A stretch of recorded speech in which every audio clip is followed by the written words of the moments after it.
Hi friends, Shri Swami Samarth. तर आज आपण बनवणार आहोत आलू पराठा. तर आलू पराठ्याची रेसिपी तर सगळ्यांना माहीतच आहे, पण आता चला म्हटलं आपल्या पद्धतीने रेसिपी बनवूया आणि तुमच्यासोबत शेअर करूया.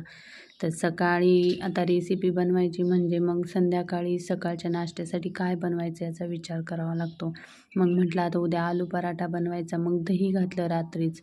आलू पराठ्यासोबत दही खायचं, मग दही लावलं आणि त्यानंतर आलू पराठा घेतला सकाळीच्या पारी बनवायला. मग बटाटे घेतले कुकरमध्ये उकडून आणि स्वीटीला या आलू पराठा दिलता आज डब्यामध्ये. मग तिला काय फक्त मीठ आणि त्यामध्ये धनिया पावडर, हळदी पावडर एवढंच टाकायचं आणि तिच्यासाठी पराठा मी सकाळी बनवून दिला. त्याच वेळेस कणिकही मळून ठेवली होती मी.